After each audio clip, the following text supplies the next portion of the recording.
My DME was quick, but it was most definitely pretty frightening. Listen to this. I'm at the crib watching TV. You know how it is when you're laying on the sofa watching TV out of one eye and damn near staring at the cell phone out the other. Somehow, somewhere along the process, I don't know what it is about doing this, but it always makes me sleepy. So I'm laying there about to pass out when this feeling comes over me that I'm being watched. Now, because of all the paranormal things that happened to me as a kid, I'm not like a lot of other people. When I get the feeling of being watched, I take it seriously. So my eyes are now scanning the room, looking around, but don't see anything. So I stand up, go from room to room, searching the entire house. Nobody's there. I don't see anything. Listen, the whole feeling of being sleepy done passed over me now because I've been up, moving around. And so I'm thinking to myself, all right, I'm going to go in the kitchen and get me some popcorn, right? Imagine the scene, me walking in front of my sofa between it and the coffee table, passing by the front door, and I get a glimpse of what looks like a gigantic red eyeball in the little window on my front door. Now understand, I get this glimpse as I'm walking into the kitchen. So I stop, lean back, peep my head past that wall, and looking at that door again, and I swear to you, I see this gigantic red eye in my window. It closes, and then I see motion. Listen, now I'm really freaking out because either the marijuana I smoked 2.5 hours ago had a little something extra in it, or I just saw a gigantic red eyeball in my front door's window. Now I'm mustering the courage, walking in that direction, swinging the front door open only to see not a damn thing outside my security door. That's when the rationalizing and justifying started to come into my mind. Like, okay, man, you tripping. You just seeing something. Let's go in the kitchen, get this popcorn, sit back on the sofa, pop open this Netflix, and chill, right? So listen, I leave the regular front door open. My metal security door is there. Nobody can get in. I turn around, head to the kitchen, pop the popcorn. I'm standing there for exactly 2 minutes because that's how long it took that popcorn to pop when I hear somebody banging on my metal security door. And at first, it's kind of like a normal bang. It's like just a regular person. But when I don't respond, it gets more frantic, like somebody's at my front door freaking panicking. Again, leaning out, peeping my head around that wall, I see it's my neighbor Reno. He's like, dude, come here right now. Now listen to me. When I get to the security door, open it and look him in his eyes, he looks like not only had he just seen a ghost, but he had seen an entire ghost ship. Because he says, bro, look at that shit over there walking by the tree line. What the is that? Now get this. Looking in that direction, we both witnessed a black wolf walking on his hind 2 legs, had to be every bit of 7.5, 8 feet tall. It's looking over its shoulder at us, and one of his eyes is glistening this red color. Reno, now barging his way into my house, closing that security door behind him, says, man, look, I was sitting in my truck, messing around with that radio I just bought, and I saw that thing walk out of the woods, walk up to your front door, and look directly into your house. Now, just to be clear, so there's no confusion or no going on, my neighborhood has had 6 of these sightings within the past 1.5 years. So I don't know why this thing is roaming around this neighborhood, but he keeps coming back, peeking in people's windows and doors. What the hell he's looking for, nobody seems to know.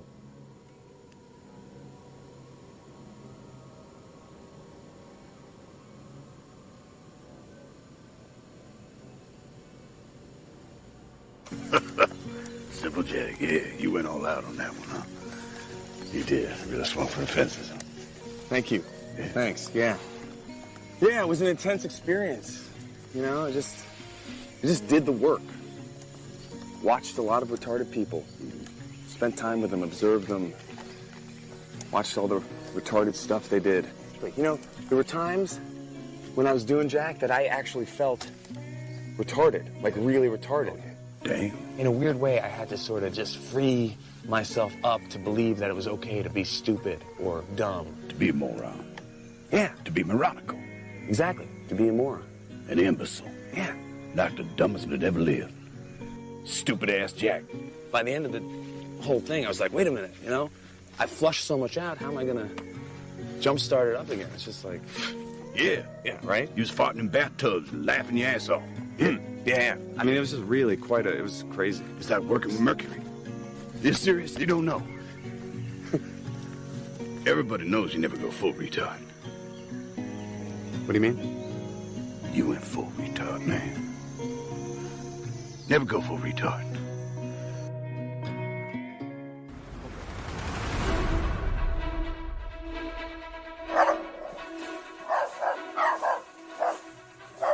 I awaken to my dogs growling and barking. Once outside, I see Rex and Star, noses pinned against the chain link fence. On the other side, a monster, 5 feet tall on all fours. Then it growls back, and they take off running.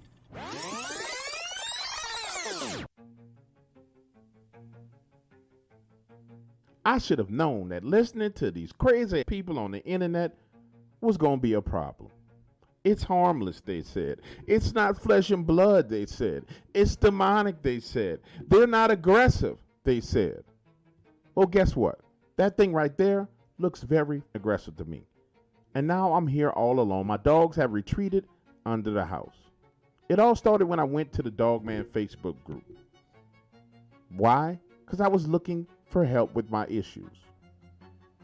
Now, first problem I ran into was I didn't have a real computer, just my cell phone. So when I posted my pictures, some of them were kind of blurry, and I got all kinds of toxic comments.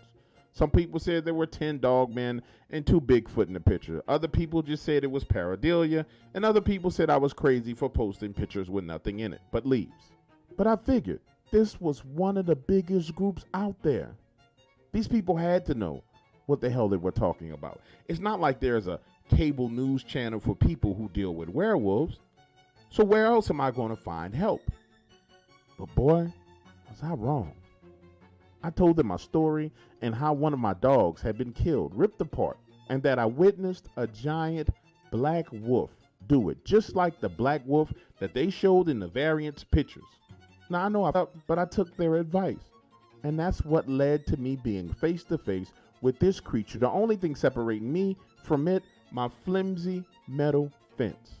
And listen to me, when I tell you I used everything that these people told me, I used the AR-15, I used the AK-47. Nothing I shot at this creature worked. Now, I can tell you what I know for sure about Dogman. I'm absolutely certain about this. Dogman is strong, and it's sadistic. It could have jumped the fence and killed me.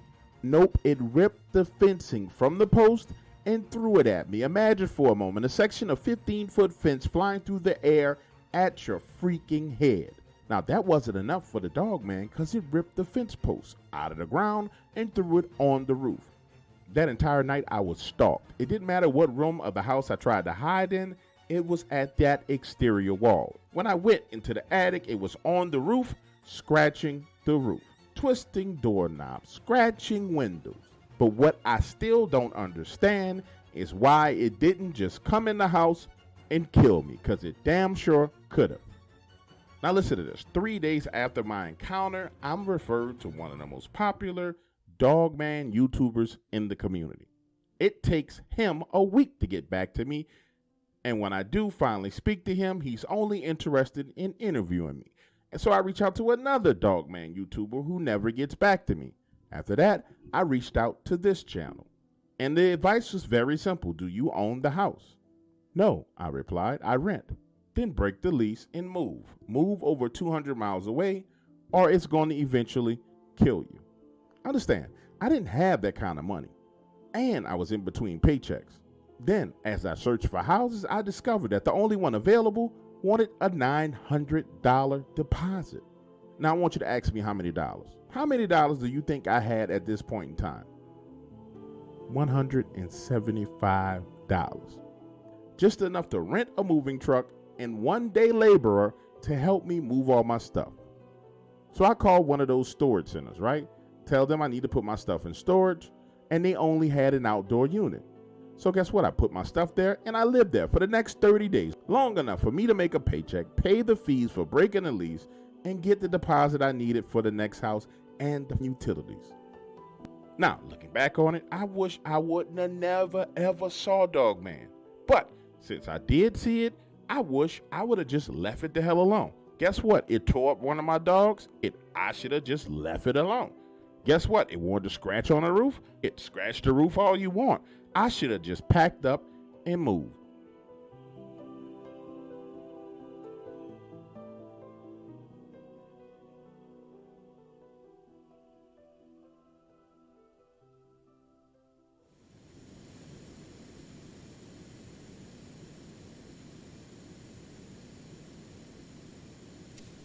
What's up, ladies and gentlemen? It's your boy Dog Waters, and I'm gonna be really, really brief for the new people who are just starting to dip their toes in the dog waters, or you're just kind of treading water with your floaties on your arms.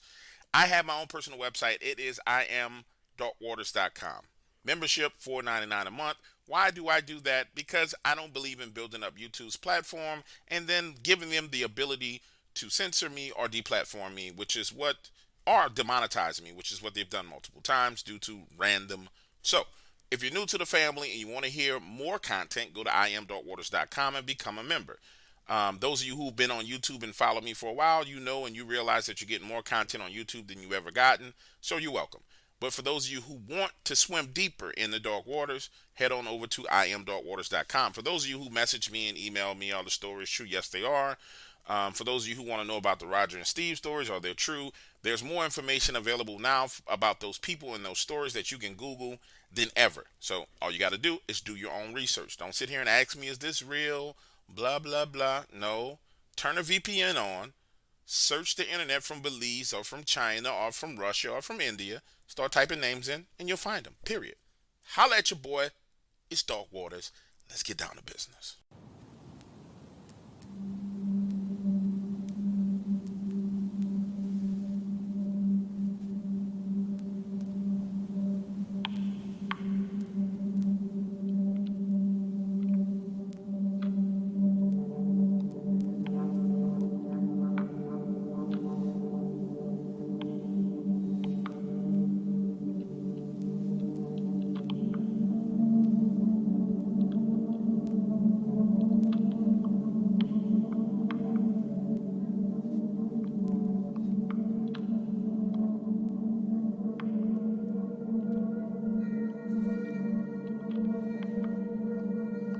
Moving can be real traumatic when you're a kid. You got to give up your existing friends, find new friends. It's a whole bunch of hassle. When I was 12 years old, my family literally picked up our modular house and moved to State Line, Mississippi. Picture the scene.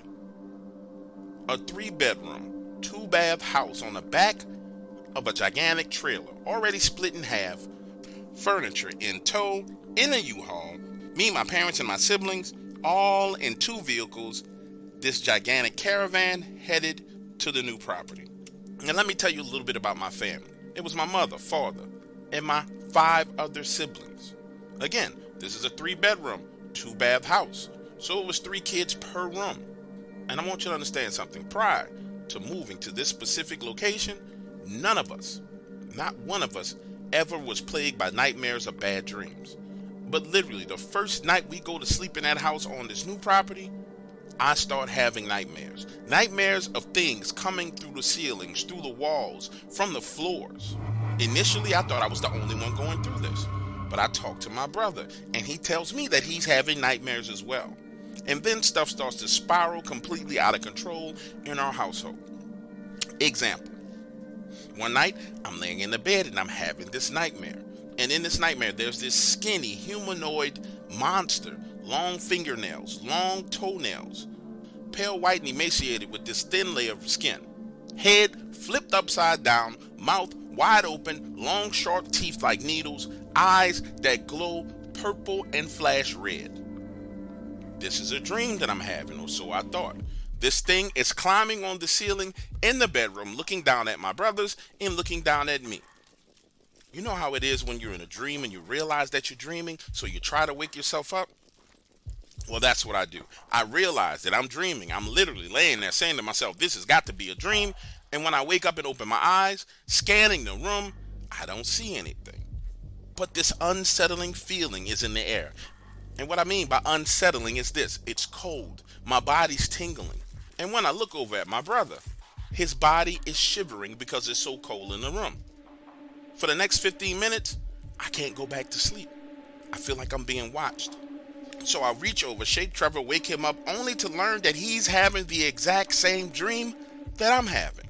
Again, remember, it's 3 of us in this room. We start to shake my other brother, Troy, but he won't wake up for nothing. Then the 2 of us hear this scratching sound coming in the hallway, literally like rats scratching on, literally, it literally sounded like a gigantic rat scratching on the floor.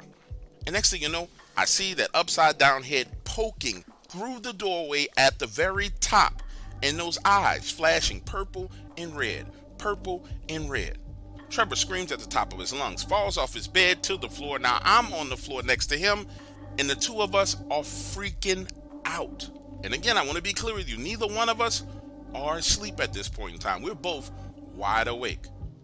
Imagine the scene of 2 of us laying flat on the floor right next to each other, too afraid to peek up over the edge of the bed. And then you hear that same tick, tick, tick, tick, tick, tick, tick, tick, tick, tick, tick, tick, ticking sound moving away from the bedroom door. Listen to me, neither one of us had the courage to leave the room that night and go to our parents' room and tell them what happened. But the following morning, we tell my father what we experienced, and he didn't believe us. 4 days later, my older sister, who's 16, going on 17 years old, comes home from a date, and we hear her hauling, flying into the front door, slamming it behind her, and you can literally hear her hands shaking as she tried to turn the locks on the doors. Listen, the entire family floods to the foyer. Some of us coming from the living room, others coming from upstairs, others coming from the kitchen, others coming from the dining room, only to find her standing there with her back against the door, looking as if she had just seen someone murdered. My sister goes on to describe seeing the exact same thing that me and my brother saw. But understand, we never ever told her about this. Now, at this point in time, I think my parents started taking this a little bit more seriously, because I would find that my dad would stay up later than normal, kind of sitting in the living room, working his way around the house. He would go to bed about 2, 3 o'clock in the morning. Listen, one morning about 5 a.m., the entire house is awoken to the sounds of gunshots. And I'm not talking about gunshots in the distance. We're talking about gunshots literally right outside our back door, and my father screaming, "I don't know what the you are, but you're going to stay the away from my house, and you damn sure not coming nowhere near my kids." Boom! He shoots again. Run, boom! Run, boom! My brothers and I peeking out of the bedroom window. He is literally standing in the middle of our backyard, firing into the woods. And our room, having the best view of the backyard, is flooded with everyone else. My mom, my sisters, my brothers. We're all there peering through the window at my father having a conniption fit. He moves closer to the woods and starts shooting up in a tree, saying, "I see you, boom! I see you, boom!" Now listen to me, most kids don't understand the lengths to which their parents are prepared to go to protect them. But that morning, I realized 2 things about my dad. Number one, that he was fearless, because I know for a fact that he had to be shooting at what we saw. And what I saw was so frightening that there was no way in hell that I could have ever mustered the courage to shoot or to even talk to it, because that's how frightening it was. But Dad, oh no, some kind of switch had flipped in his head, and he didn't give a damn, because he stayed out there shooting and shooting and shooting. Then he came back inside, sat down, and ate a bowl of cereal. Imagine the scene. Everybody's in the kitchen. The sun is just coming up. All of us children are completely silent, because we don't even know what to say. The only person talking is my mother. And she says, "Honey, what in the world were you doing? Why were you outside shooting?" And that's when my dad finally tells us what was going on. He says there's some kind of creature or monster, I don't know what you want to call it, but it's been entering our house through the chimney at night. This was the second time I saw it, and I'm guaranteeing you guys that this will be the last time that it comes here ever again. Sure enough, I swear to you, that was the last time we ever saw it. I can't tell you if he killed it, if he scared it, but whatever he did, it never came back around again.